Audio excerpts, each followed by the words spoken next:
गांव में गोपाल भट्ट गोस्वामी जी का प्रादुर्भाव हुआ। आपके चाचा जी श्रीमन महाप्रभु चैतन्य महाप्रभु के अनन्य शिष्य थे। इस कारण से बचपन से ही आपके भीतर भी भक्ति भाव प्रज्वलित था। बहुत ध्यानपूर्वक सुनो सब लोग। श्री गोपाल भट्ट गोस्वामी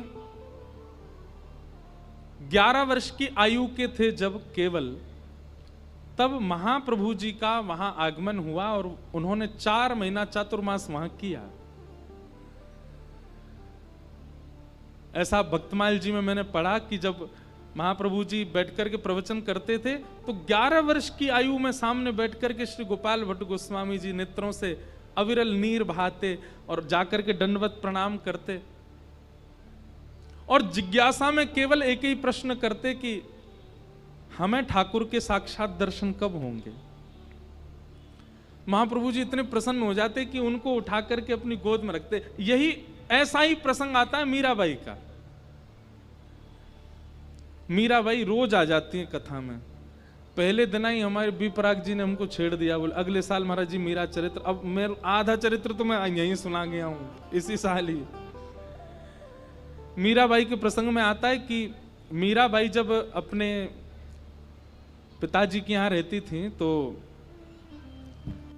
एक जोशी नाम के वक्ता आते थे और वे जोशी जी आकर के कथा सुनाते थे। तो कथा सुनने के बाद में सब श्रोता प्रणाम करते थे मंच को। तो मीराबाई आती और मीराबाई आकर के जोशी जी से कहती, जोशी जी जो वक्ता थे उनसे, आप जिनका चरित्र सुनाते हो, आप जिनकी लीला सुनाते हो, जिनके नेत्र ऐसे हैं, जिनका वपु ऐसा है, जिनका मुकुट ऐसा है, ये हमको कब मिलेंगे?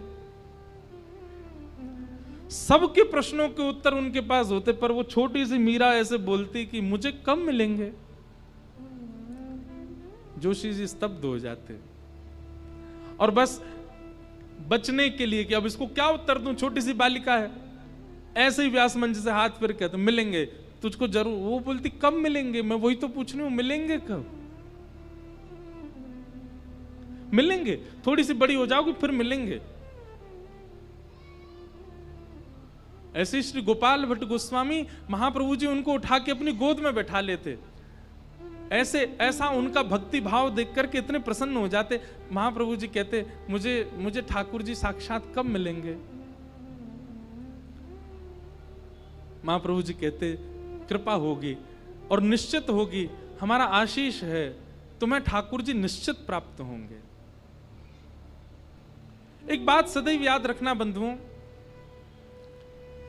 ठाकुर की सेवा बिना आचार्य कृपा के यदि आप कर रहे हैं तो आपसे कोई ना कोई अपराध तो बनेगा। इसलिए हम सबसे प्रार्थना करते हैं कि ठाकुर सेवा करो, पर उसके साथ साथ आचार्य चरणों के रसिक जनों की वाणी सुनते रहा करो, क्योंकि वहां बताए गए भाव से ही आपकी जो सेवा है वो सिद्ध हो सकती है। नहीं तो आप कोई अपराध कर बैठोगे। चाहे वो रूप सनातन गोस्वामी हो, चाहे मधु पंडित पाद हो, चाहे आज गोपाल भट्ट गोस्वामी हो, सबके चरित्र में आपको एक चीज मिलेगी कि सबने रसिकों का संग किया, आचार्य संग किया।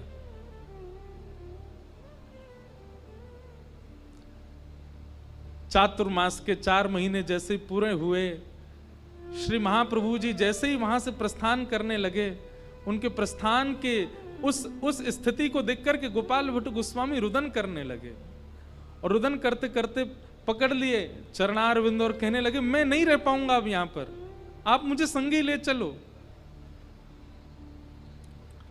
महाप्रभु जी ने हृदय से लगाया और कहा बालक, हम तो अब कहीं और प्रस्थान करेंगे, पर तुम्हारी इच्छा, तुम्हारी भावना देख करके जो भाव हमारे मन में प्रकट हो रहा है वो हम तुमको आज्ञा कर देते हैं, तुम वृंदावन चले जाओ। और वृंदावन में हमारे सेवक, हमारे परम शिष्य रूप सनातन गोस्वामी अभी हैं, उनके पास जाकर के तुम उनके चरणाश्रित हो जाओ, उनके सेवक बन जाओ। गोपाल भट्ट गोस्वामी वृंदावन आ गए और रूप सनातन गोस्वामी जी के साथ में आप श्री राधा माधव का नित्य चिंतन करते थे, उनके प्रवचनों को सुनते थे और सुनते सुनते ऐसी स्थिति हो गई कि आपने भी कई सुंदर सुंदर ग्रंथों का अवलोकन किया, कई सुंदर ग्रंथों का निर्माण किया। एक बार आप दर्शन के लिए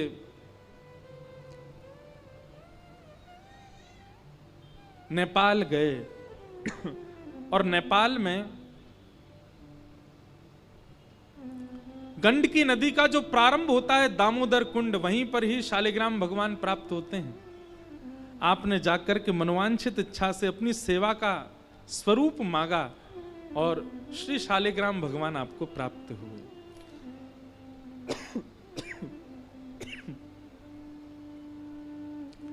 उन्हीं शालिग्राम भगवान को लेकर के आप श्री वृंदावन पधारे और नित्य उन्हीं की सेवा करते थे। बहुत ध्यानपूर्वक सुनिएगा। श्री राधा रमण जी के प्रकट होने के एक नहीं अनेक कारण हैं। एक कारण बताया जाता है कि एक सेठ जी वृंदावन में घूम रहे थे और सब मंदिरों में जाते और वहां के ठाकुरों का कद काठी पूछते, बोले इनको किस नाप का वस्त्र धारण कराना चाहिए, तो वैसा दर्जी से बनवा करके वस्त्र धारण करवाने के लिए दे जाते। सब मंदिरों में भ्रमण करते करते आप जब श्री गोपाल भट्ट जी के पास पहुंचे तो आपने जाकर के निवेदन किया, महाराज यहाँ जितने भी ठाकुर हैं हम सबकी पोशाक बनवा रहे हैं, आप भी अपने ठाकुर जी का स्वरूप बता दीजिए तो हम उनकी पोशाक बनवाएं। अब ये सुनकर के गोपाल भट्ट गोस्वामी जी के तो नेत्र बंद होगा। अब मैं क्या बोलूं, हमारे तो शालिग्राम ठाकुर जी हैं, वो पोशाक ही नहीं पहनते। सेठ जी बाहर खड़े हैं, बोले बताइए आपके ठाकुर जी का स्वरूप कैसा है, हम उनकी वैसी पोशाक धारण करा देंगे। गोपाल भट्ट गोस्वामी अपने ठाकुर जी को देखें और नेत्रों में नीर भर आए और प्रार्थना करने लगे, नाथ याचक तो आया है देने के लिए वस्त्र, लेकिन मैं कैसे बताऊं मेरे ठाकुर की कमर ही नहीं है, मैं कैसे कहूं मेरे ठाकुर की भुजा ही नहीं है, मैं कैसे कहूं मेरे ठाकुर का वक्ष ही नहीं है, मेरे ठाकुर जी के चरण ही नहीं है तो सब, पर मैं धारण कैसे कराऊं नाथ आपको। सेठ जी से कहा, भैया आप कहीं और ही चले जाओ, हमारे ठाकुर जी को आवश्यकता नहीं है। सेठ जी बोले नहीं नहीं आप बताइए ना, आप संकोच मत करिए, जैसे भी ठाकुर मैं बना के दूंगा। गोपाल भट्ट गोस्वामी बोले हम तुमसे कह रहे हैं ना कि हमें आवश्यकता नहीं, चले जाओ। पहली वेदना का कारण प्रकट हुआ गोपाल भट्ट गोस्वामी जी के चित्त में और नित्य अपने ठाकुर जी की सेवा करते करते कहते, नाथ सब श्रृंगार करते मुझे अधिकार नहीं है, क्यों?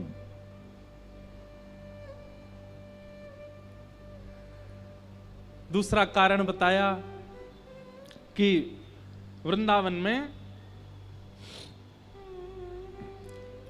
कहीं कथा चल रही थी और वहां कथा में सुंदर हिंडोला उत्सव हो रहा था, क्योंकि समय था हिंडोला का, सब अपने अपने ठाकुरों को हिंडोला झुला रहे थे। तभी गोपाल भट्ट गोस्वामी जी के मन में आया कि हम भी अपने ठाकुर जी का हिंडोला उत्सव करें। तो जैसे सबको बुलाया जाता है ऐसे गोपाल भट्ट गोस्वामी ने पूरे वृंदावन में सब आचार्यों को निमंत्रण दिया, सब आइए हम भी अपने ठाकुर जी का हिंडोला उत्सव करेंगे। सब आचार्य आए, रूप सनातन गोस्वामी आए,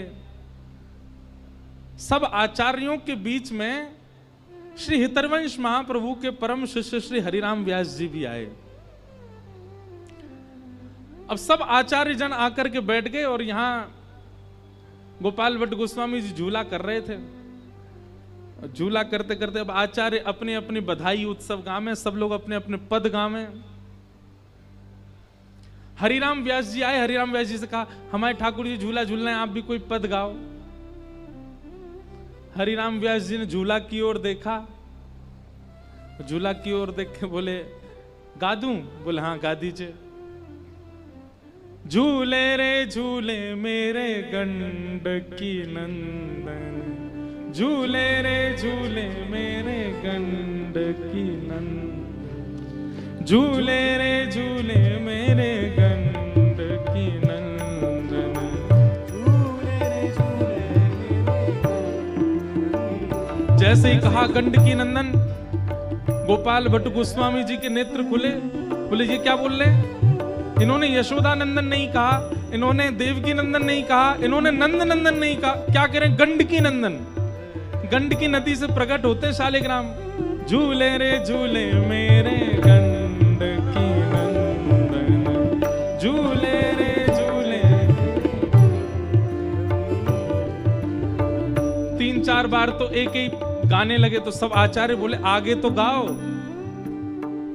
आहा, स्वरूप कैसा है इनका।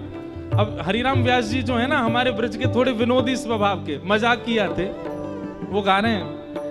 मानहु भट्टा कढ़ी में बोरे, मानहु भट्टा कढ़ी में बोरे, अंग लगायो चंदन चंदन, अंग लगायो।